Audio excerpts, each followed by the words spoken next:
Welcome back to the Michigan Business Beat, brought to you on the Michigan Business Network. Chris Holman here, and we're coming to you from the Grand Hotel. How much fun is this? I mean, really, this is a work day. Do you believe that? Honest to goodness.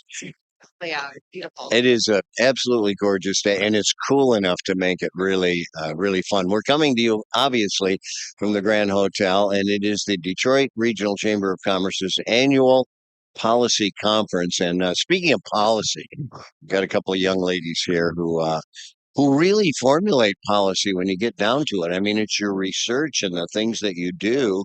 And the ladies, let's hear a little bit about your organization first of all. A little introduction, right? Sure. Okay. Sure.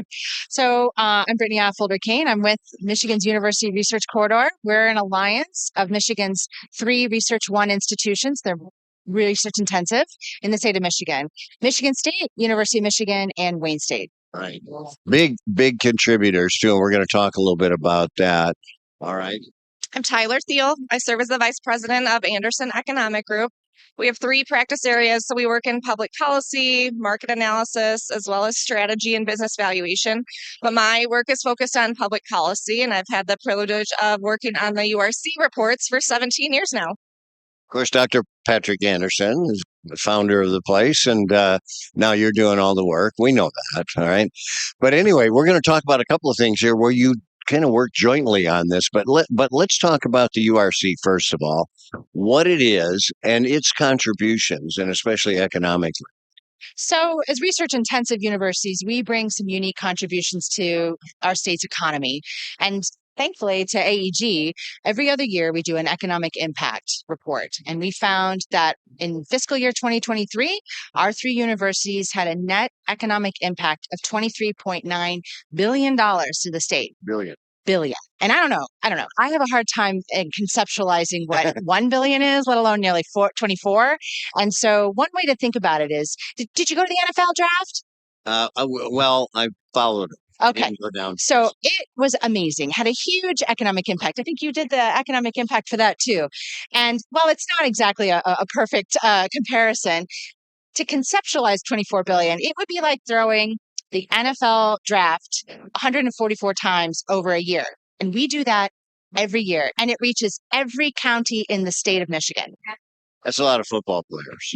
When you think about it. Yeah, well, and it is. And this, you don't think about the spinoffs and the tech transfer. And that's not included in that 24 billion. I know. And so the contributions go far beyond there.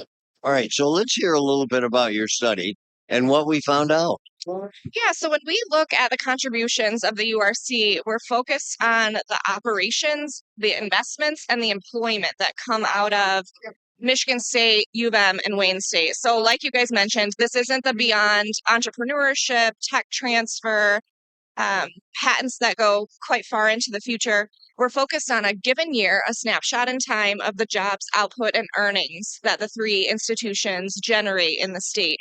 And so doing that very carefully, considering substitution, if other activity were to displace, considering the fact that some dollars do leave the state, even though there's a good effort to invest most of them here, that's where we get that nearly 24 billion in economic impact for last year. It's pretty amazing. And I got to tell you, I just want to dwell on Anderson Economic Group a little bit, because you guys do a whole lot of studies like this that really help us understand how economy is working.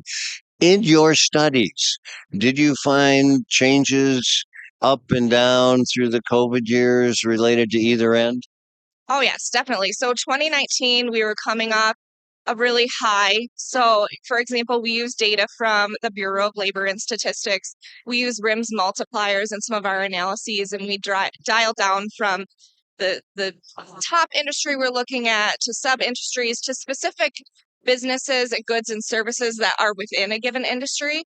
So you come off multipliers in 2019 that are up there, right? Very low in 2020, and then really weird things in the data in 2021, where, as they should, the BLS is trying to account for example, increase in federal debt that supported all of this other state and local economic activity. So we really have our work cut out for us, looking at the data carefully and making sure that it reflects the real picture going forward, 21, 22, 23. all of these data sets are becoming kind of affected by adjustments that are attempting to be made to sort of normalize and also realize the true effect of the pandemic. That's pretty amazing. We saw a lot of our statistics with our future business index that went up and down and almost had to do a different survey because it was such an aberration for those years. Brittany, we talked about tech transfer and some of those things. Tell me a little bit about enrollment at the URCs and what's happened with that. It has been going up. We're about 152,000 students enrolled at the undergraduate and the graduate levels. And so we are still one of the top in clusters, university innovation clusters around the nation, places like Silicon Valley and Boston's Route 128 and North Carolina's Research Triangle. We're doing very well. Yeah.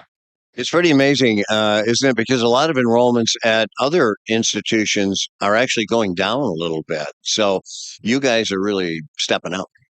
Well, and that's where we have the advantage of looking at the trends over a long period of time. So, like you mentioned with the pandemic, there are these ebbs and flows. But if you look at 5-year or 10-year trends within the URC, the growth, the additional investment, the additional talent attraction to our state is really impressive. In some of those years, if you look at different snapshots in time, you can see that the URC is really doing more with less when things get tight and things fluctuate. Well, listen, I wish we had more time. I do. I could spend hours with you One later. more thing, so one of the things that their group did is really look at, and they're going to be doing more work for us, looking at how we're preparing talent in what key industries. There are 4 key industries our presidents are focused on that are critical to the state of Michigan: sustainability, artificial intelligence, life and health sciences, and advanced manufacturing. So we're really excited. That'll be coming. More to tell you later. So there's more to do next year. Excellent. Tyler, Brittany, thanks so much for coming. Anderson Economic Group, and of course the URC. We appreciate that.